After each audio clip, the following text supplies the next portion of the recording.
Hi guys, good morning. అందరు ఎలాగున్నారు? Hello guys, ఈరోజు మా మేడము మీట్ కర్రీ చేయమన్నది అనమాట. మీట్ కర్రీ అంటే దట్ చూడండి, ఈ విధంగా మీట్ కర్రీ చేశాను. మీట్ కర్రీ చూపిస్తాను చూడండి. మీట్ కర్రీ అదనమాట.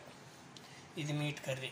ఇందులో ఫస్ట్ ఉల్లిపాయలు ఫస్ట్ ఏంటి వేస్తానంటే, అరబీ కుకింగ్లోను యాలకులు, ఆకులు, తర్వాత ఏమో దాల్చిన, తర్వాత లవంగాలు ఇవన్నీ వేసి మొత్తము బాగా వేయించి ఉల్లిపాయలు వేస్తాను. ఉల్లిపాయలు వేయించిన తర్వాత తెల్లుల్లిపాయ, అల్లం పేస్ట్ వేసి కొద్దిగా ఇచ్చేసి తర్వాత మీట్ మంచిగా కడిగి బాగా వేయించుతాను. ఒక అరగంట వేయించిన తర్వాత టమాటా వేస్తాను, ఒక 4 టమాటాలు, తర్వాత పేస్ట్ వేస్తాను అనమాట. తర్వాతకి ఇది చేస్తాను అనమాట, మరాగ్ చేస్తాను, మటన్ కర్రీ అనమాట. ఇది వెజిటేబుల్ మటన్ కర్రీ.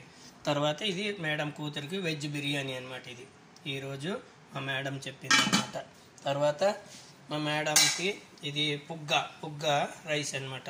ఇది సూపు వెజిటేబుల్ సూపు. ఇది పుగ్గ రైస్. పుగ్గ అంటే మీకు తెలుసు కదా, ఏ విధంగా ఉంటుంది పుగ్గ. చూడండి, చూపిస్తాను.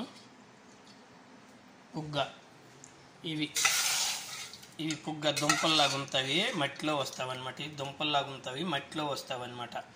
ఇది మేడం ముసలిదానికి పసుపు లేకుండా మసాలా గుండా ఉప్పు ఏంటి లేకుండా తక్కువలోనూ చెయ్యాలన్నమాట మేడం ముసలిదానికి అనమాట. ఇది ఈరోజు మళ్ళీ ఇది దబ్కోస్ టమాటా చట్నీ అనమాట. బిర్యానీకి ఇంకా బిర్యానీ చేయలేదు, చేస్తాను. ఇదనమాట ఈరోజుకి. ఇది వైట్ రైస్. ఇప్పుడు నీరు పెట్టినాను, తర్వాత అన్నం చేస్తాను వైట్ రైస్. ఆ రైస్ మీద ఇవి ఉల్లిపాయలు వేస్తాను అనమాట. ఈరోజు ఉల్లిపాయల మీద డెకరేషన్ చేసి వేస్తాను అనమాట. ఫ్రై చేసి ఉల్లిపాయలు అనమాట. ఈరోజుకి ఇది అనమాట. ఈ వీడియో నచ్చినట్లయితే షేర్ చేయండి, సబ్స్క్రైబ్ చేయండి. మరికొన్ని వీడియోలు యూట్యూబ్ ద్వారా నాకు కొద్దిగా ముందుకెళ్తానని నేను కోరుకుంటున్నాను.